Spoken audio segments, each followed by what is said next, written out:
Bienvenidos a la segunda sección de nuestro tema Cruz o Madero. Estábamos por entrar en evidencia histórica de la práctica de la crucifixión en tiempos de nuestro Señor Jesucristo. Evidencia histórica de la práctica de la crucifixión en tiempos de Jesús. Se practicó la crucifixión durante el gobierno de Tiberio César. Robert Graves, en su obra Claudio el Dios y su esposa Mesalina, el turbulento reinado de Tiberio, informa acerca de una mujer que fue seducida y engañada por un pretendiente a quien ella despreciaba. Y dice así: corrió a su casa, a la mujer, y le contó al esposo cómo se la había engañado y abusado de ella. Y juró que si no era vengada de inmediato, se suicidaría de vergüenza. El esposo, senador, fue a ver a Tiberio, y este, que tenía alta opinión de él, hizo destruir el templo de Isis, donde fue seducida la mujer, crucificar a su sacerdote y arrojar la imagen de la diosa al Tíber. Así que se practicaba la crucifixión en tiempos de Tiberio César.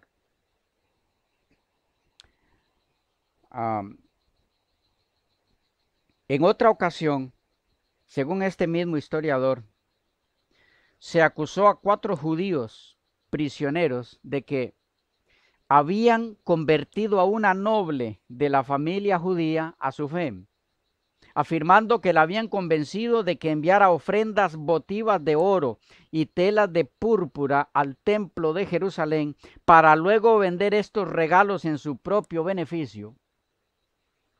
Parece que no es nuevo eso, ¿verdad? Dice: Tiberio consideró culpables a los hombres y los crucificó. Como advertencia contra prácticas similares, desterró a todos los judíos de Roma a Cerdeña. Había 4,000 y la mitad de ellos murieron de fiebre en el término de unos pocos meses después de llegar a Cerdeña. Calígula permitió que los judíos volvieran luego. En esa misma época hubo una ocasión en la que una delegación de samaritanos fue a ver al gobernador de Siria y le pidió satisfacciones contra otro grupo de galileos a quienes acusaban de haber incendiado sus aldeas. El gobernador fue a Samaria decidido a terminar con este asunto de una vez por todas. Hizo crucificar, dice el historiador, a los galileos capturados y luego estudió cuidadosamente el origen de los disturbios. Curioso. Los crucificó primero e investigó el caso después. Bueno,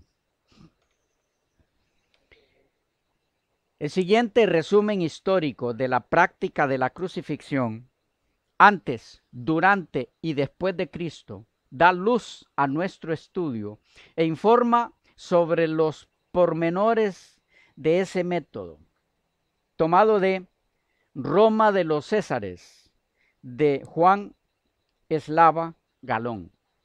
Es una cita amplia. Dice así, sin comentarios de este servidor: no se conoce a ciencia cierta el origen de este terrible suplicio. Probablemente lo inventaron los asirios, pero también lo usaron egipcios, persas, griegos y fenicios. La denominación árbol infélix significaba en un principio tanto la horca, furca, como la cruz, crux. Los romanos lo aplicaron a malhechores, agitadores políticos, ladrones, esclavos, delincuentes y muy raramente a ciudadanos romanos. El suplicio seguía un ritual diabólicamente calculado para prolongar los espantosos sufrimientos del reo. Iba precedido de una flagelación o apaleamiento con bastones, fustis. Si se trataba de un soldado, o látigos, flagela, en los demás casos.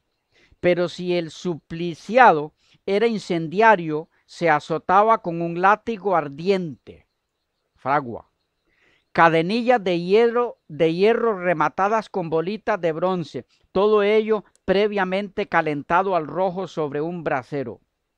Después de la flagelación, el reo era conducido al suplicio con los brazos atados al travesaño horizontal de la cruz que portaba sobre los adoloridos hombros. El palo vertical era fijo y esperaba ya clavado en tierra en el lugar de los ajusticiamientos. Al llegar allí, los verdugos desnudaban al reo y teniéndolo en tierra sobre el palo que había traído, le clavaban los brazos extendidos, haciendo pasar los clavos entre los huesecillos de las muñecas. Luego izaban al supliciado sobre el palo vertical, en cuyo extremo superior había un pivote que encajaba en alveolo, practicado en el centro del travesaño horizontal. Después se flexionaban las rodillas del crucificado y se le clavaban o ataban los pies al madero vertical.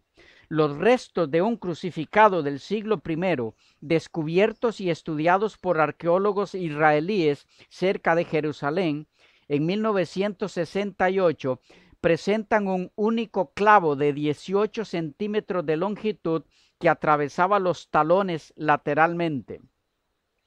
No había soporte para los pies en la cruz, pero sí una especie de barra o clavo grueso, cedile, sobre el que se acomodaba a horcajadas al reo. El crucificado tardaba varios días en morir. Jesucristo, que murió a las 9 horas, fue una excepción. En aquella forjada postura, su agonía era atroz. La tensión en los músculos pectorales y abdominales dificultaba su respiración, puesto que prácticamente se respiraba con el diafragma, de modo incompleto. Esto conduce a una progresiva falta de oxígeno que acaba provocando la muerte por asfixia o por insuficiencia coronaria, provocada por la reducción de la presión arterial que hace que llegue poca sangre al corazón y que el cerebro no se riegue suficientemente.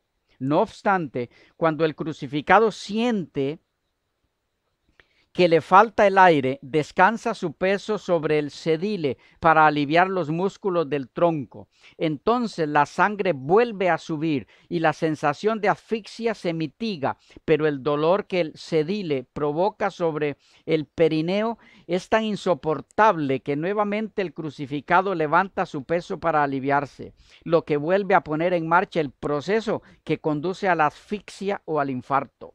Cuando los verdugos quieren acelerar la muerte del reo, le rompen los huesos de las piernas, crurifragium, con una barra de hierro, lo que le impedirá apoyarse sobre el cedile, cuando la asfixia o el paro cardíaco le provocan la muerte.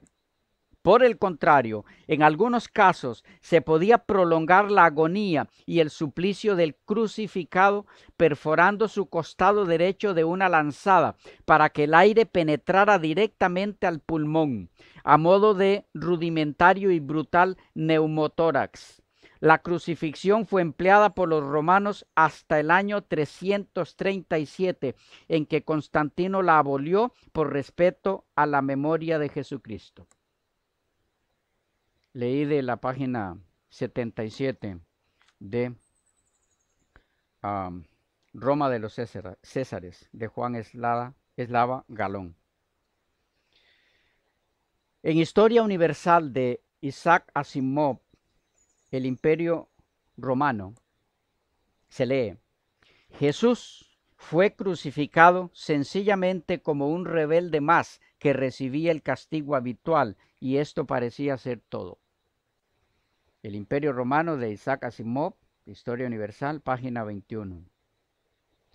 En Historia de Roma, por Indro Montanelli, página 120, se lee: Pilato dictó a regañadientes la pena que aquella confesión implicaba, o sea, la crucifixión. Fue clavado a las 9 de la mañana entre dos ladrones y bajo la tortura murmuró: Dios mío, ¿por qué me has desamparado? A las 3 de la tarde expiró. Así que hay evidencias, ustedes pueden buscar muchas más, por supuesto, de la práctica de la crucifixión en el tiempo de Jesús. ¿Ok? Este, se argumenta por parte de los llamados testigos de Jehová que la cruz es pagana. Por supuesto que es pagana. Este, los que mataron a Cristo no eran cristianos, eran paganos. Usaron un instrumento pagano. ¿Sí? El buscar que las personas no adoren a la cruz no da como para llegar al punto de decir que Jesús no murió en una cruz. No se puede negar una verdad con tal de defender algún otro concepto que tal vez tenga un buen propósito, ¿verdad? El argumento utilizado para decir que no se debe utilizar la cruz como instrumento de adoración está errado. Si el argumento que se usa es que Jesús no murió en una cruz. La razón por la que no se debe adorar la cruz es porque eso es idolatría, no porque Cristo no murió en una cruz. ¿Ok? Bueno, pero mi punto hoy es si murió o no murió Cristo en una cruz. A continuación quisiera ver con ustedes evidencias del mal uso de fuentes textuales por parte de la Watchtower. Repito, evidencias del mal uso de fuentes de información por parte de la Watchtower. Parte de la información que se ofrece en la literatura de la Watchtower, proveniente de sus oficinas centrales en Brooklyn, Nueva York, en los Estados Unidos de Norteamérica, referente al significado del término stauros, ha sido manipulada por sus editores.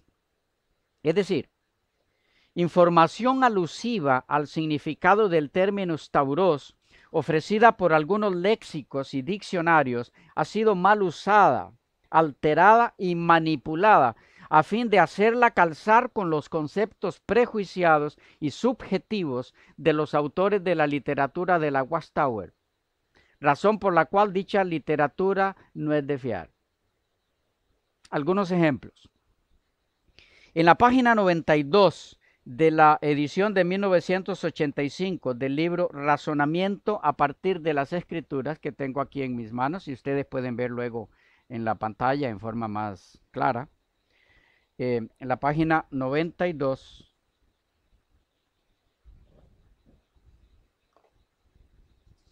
dice: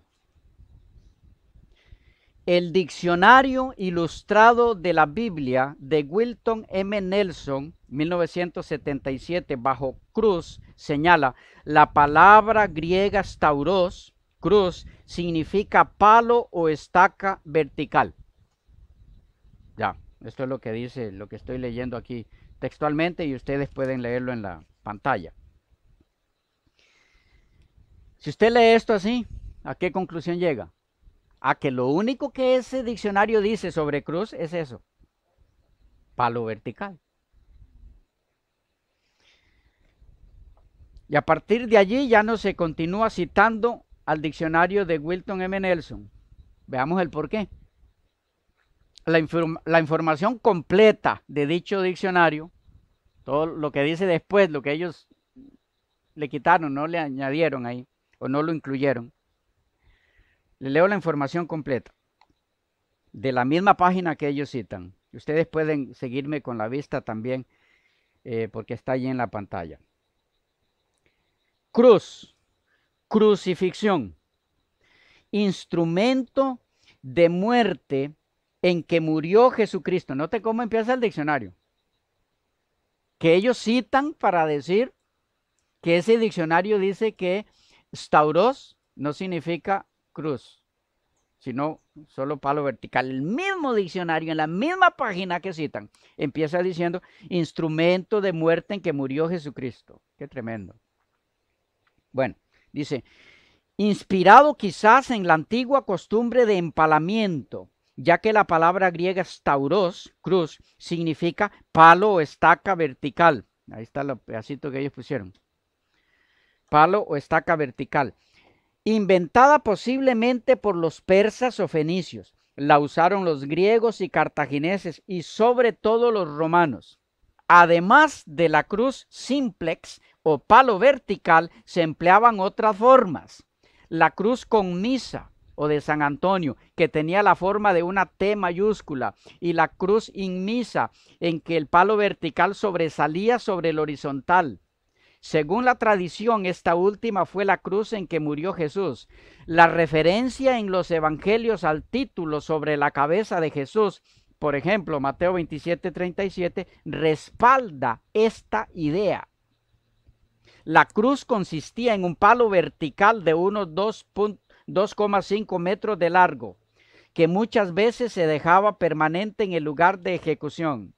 El palo transversal o patibulum y una saliente de madera o sedile que servía de asiento para sostener el cuerpo del crucificado y prolongar así su martirio. Curioso. Notemos aquí cómo el diccionario comienza dando el significado primario de stauros, como siendo un simple palo. Pero al continuar extendiéndose en el significado del término, procede a explicar que este uso original, o a este uso original del término staurot, luego se le añadió el de travesaño o patíbulo. Y luego agrega que en el caso de Cristo ya se utilizaba el término para referirse al palo vertical unido al patíbulo. Y claramente señala que fue en ese tipo de stauros que murió Jesús. Y recalca el mismo diccionario que los evangelios respaldan dicha conclusión. Pero toda esa información fue ocultada por la Watchtower en sus libros a sus feligreses. ¿Por qué ocultar esa información? ¿Por qué alterarla? ¿Cuál es el temor de citarla tal y como está, sin alterar su contenido, la información de los diccionarios y léxicos? Y más aún cuando dicha alteración hace decir al autor del diccionario mencionado cosas que éste nunca quiso decir. Es más, contrarias a lo que está diciendo. Me parece a mí que hay formas más éticas de representar a Jehová. Segundo ejemplo.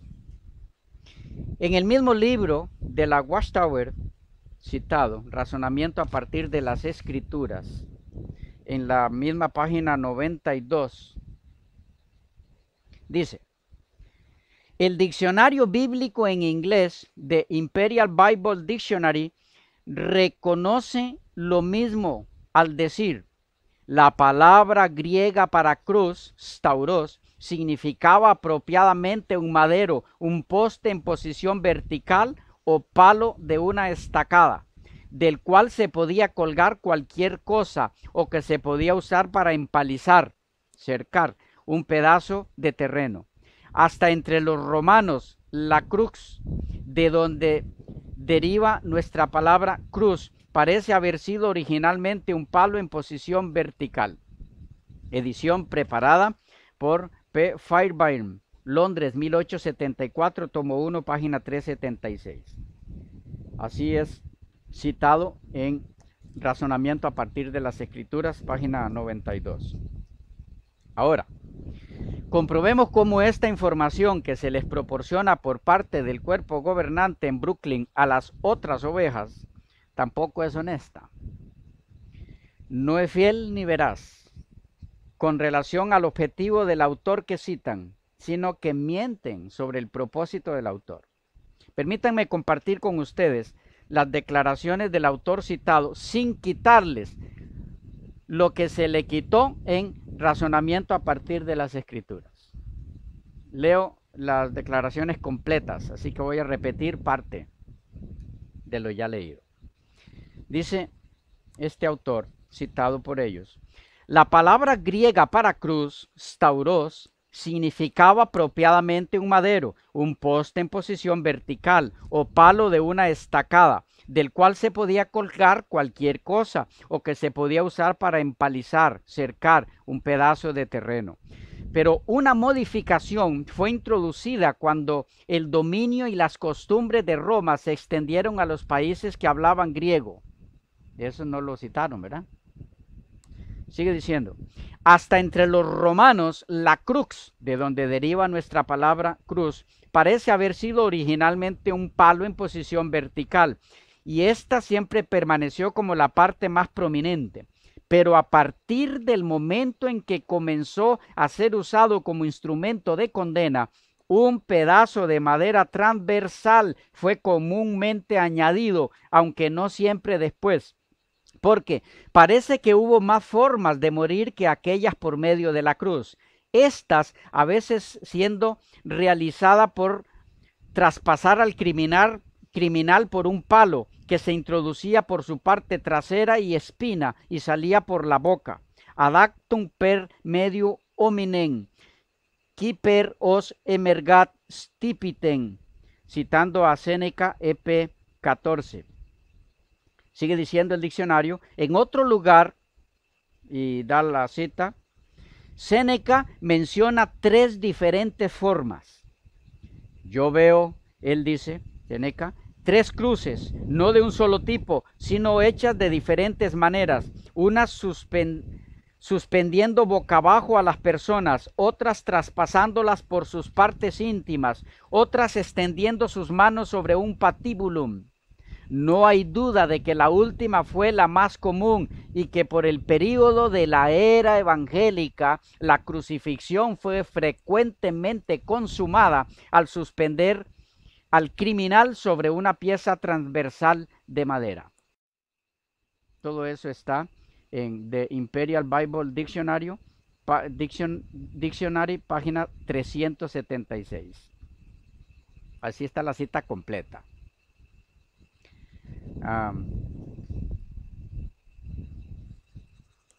No sé a ustedes, pero a mí me indigna esto.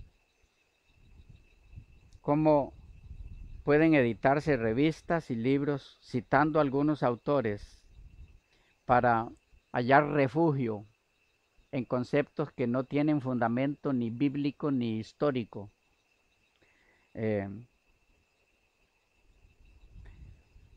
Esto me recuerda cuando jugaba de niño y alguno hacía trampa y decíamos, no se vale.